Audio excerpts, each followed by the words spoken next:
താമരശ്ശേരി വട്ടക്കുണ്ട് പാലത്തിന് സമീപം ഒരേ ദിവസം വ്യത്യസ്ത സമയങ്ങളിലായി 2 വാഹനാപകടം. പാലത്തിന്റെ സംരക്ഷണ ഭിത്തി തകർത്ത് ലോറി തോട്ടിലേക്ക് മറിഞ്ഞു. പിന്നീട് ഇതുവഴി വന്ന മറ്റൊരു ലോറിയും കാറും കൂട്ടിയിടിച്ച് വീണ്ടും അപകടമുണ്ടായി.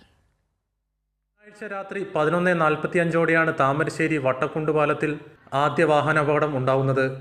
മൈസൂരിൽ നിന്ന് പെയിന്റ് കയറ്റി വന്ന ലോറി നിയന്ത്രണം വിട്ട് വൈദ്യുതി തൂൺ തകർത്ത് തോട്ടിലേക്ക് മറിയുകയായിരുന്നു. അപകടത്തിൽ കർണാടക ഹസൻ സ്വദേശിയായ ഡ്രൈവർ പ്രസന്നനു പരിക്കേറ്റു. ശരീരമാകെ പെയിന്റിൽ മുങ്ങിപ്പോയിരുന്നു. ഉടനെ തന്നെ ഇയാളെ താമരശ്ശേരി താലൂക്ക് ആശുപത്രിയിൽ എത്തിക്കുകയായിരുന്നു. 12:45 ഇവിടെ ആക്സിഡന്റ് ഉണ്ടായിരുന്നത്. ഈ 12:45 ഈ ഒച്ച കേട്ടിട്ട് അടുത്ത വീട്ടിലുള്ള ആളുകളൊക്കെ കുട്ടികളൊക്കെ ഞെട്ടി ഉണർന്ന് ആകെ പ്രശ്നമായി ബഹളായി. ആളുകൾ ഓടിക്കൂടിയ അവസരത്തിൽ ഡ്രൈവർ മാത്രമുള്ള ലോറിയിൽ മുഴുവൻ പെയിന്റ് കുളിച്ച് നിൽക്കുന്ന ഒരു രൂപ കണ്ടത്. അയാളെടുത്ത് താങ്ങിയെടുത്ത് പെയിന്റൊക്കെ കഴുകി തുടച്ച് വൃത്തിയാക്കി ഹോസ്പിറ്റലിലേക്ക് പറഞ്ഞേക്കുക ചെയ്യുന്നത്. വ്യാഴാഴ്ച പുലർച്ചെ 2 മണിക്കാണ് രണ്ടാമത്തെ അപകടം. കോഴിക്കോട് ഭാഗത്തു നിന്ന് മരം കയറ്റി വന്ന ലോറിയും എതിർദിശയിൽ വന്ന കാറുമാണ് അപകടത്തിൽപ്പെട്ടത്. ആളപായമില്ല. തുടർച്ചയായി ഉണ്ടാകുന്ന അപകടങ്ങൾ പരിഹരിക്കുവാൻ വേണ്ടി അധികൃതർ വേണ്ട നടപടികൾ സ്വീകരിക്കണമെന്നാണ് നാട്ടുകാർ ആവശ്യപ്പെടുന്നത്. കൈരളി ന്യൂസ്, കോഴിക്കോട്.